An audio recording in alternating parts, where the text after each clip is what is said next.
स्वच्छ भारत मिशन भी जिस प्रकार की इनकी बाकी सारी स्कीम्स हैं, उसमें सबका साथ, सबका विकास और सबका विश्वास और सबका प्रयास के नारे देके दरअसल ये सबका सत्यानाश और सबका सर्वनाश कर रहे हैं, उसकी एक बड़ी मिसाल। और शर्म भी नहीं आती इन लोगों को, ख़ास तौर पे इतने बड़े पद पे बैठ के, कि कम से कम उन लोगों के साथ तो ऐसी ज़्यादती ना करें जिनकी वजह से, जो इस देश की रीढ़ की हड्डी हैं और जिनकी वजह से ये देश खड़ा है।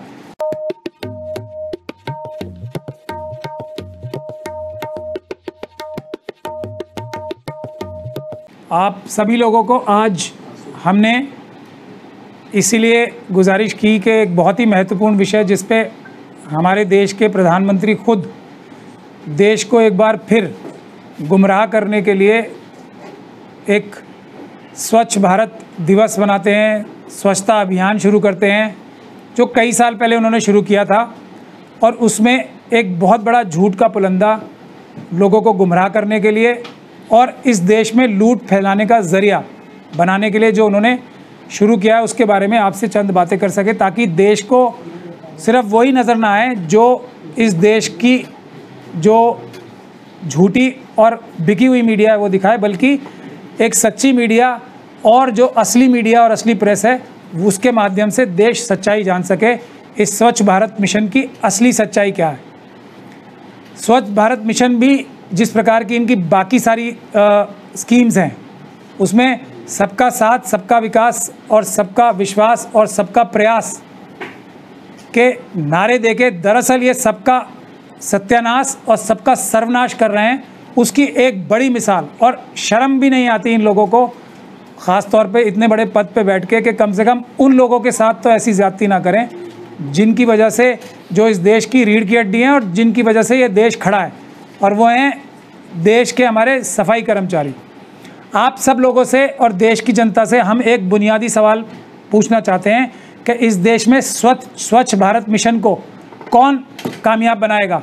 क्या प्रधानमंत्री बनाएंगे रेस कोर्स में एसी कमरों में बैठ के, या अमित शाह जी बनाएंगे अपने घर में, एक फॉर्मर प्राइम मिनिस्टर साहब के घर में रहकर, एसी कमरों में रहकर? कौन बनाता है इस देश का स्वच्छ भारत मिशन? एक ही कम्युनिटी हमारे देश की है जो इसको सफल बना सकती है, और वो है हमारी जो सफाई कर्मचारी की कम्युनिटी है। और उसके साथ जो अन्याय, अत्याचार और उसका सर्वनाश करने की जो चेष्टा की जा रही है, उसके लिए आप सभी लोगों को, पूरे देश को खड़े होना चाहिए। अगर हमारे अंदर किसी के अंदर भी इतना सा भी ईमान, धर्म या इतनी सी भी नैतिकता बाकी है, तो हमें सबसे पहले खड़े होकर अपने सफाई कर्मचारियों के लिए काम करना चाहिए।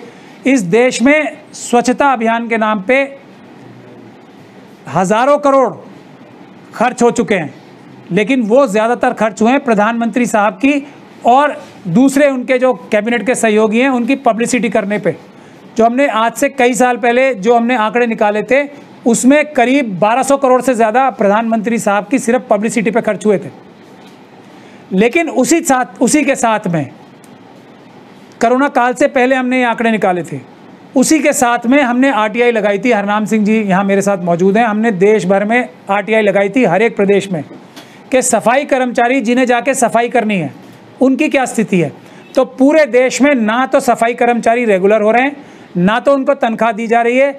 अगर वो अस्थायी रूप से भी ठेकेदारी के माध्यम से भी रखे जा रहे हैं तो उनको पैसे नहीं मिल रहे।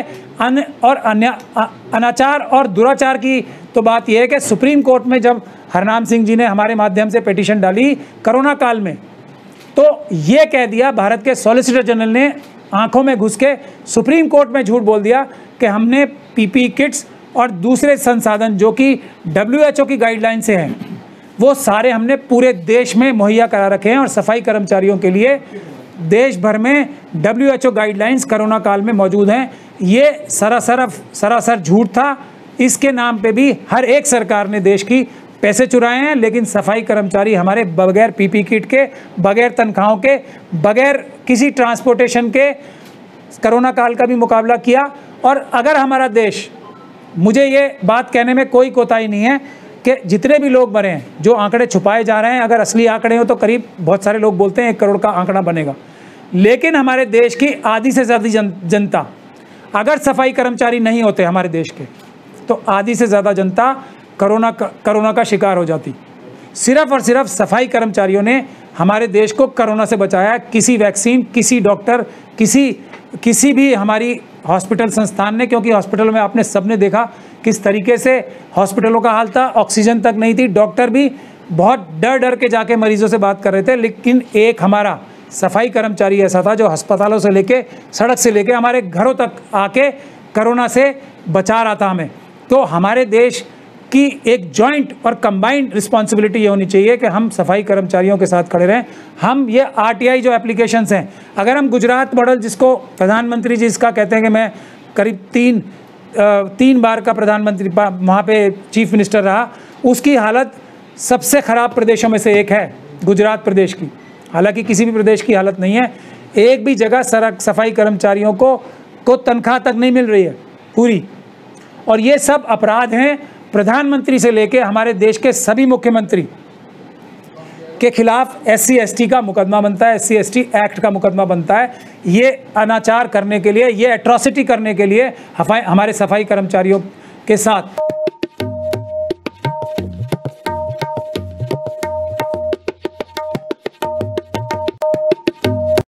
Kindly like, share and subscribe our YouTube channel.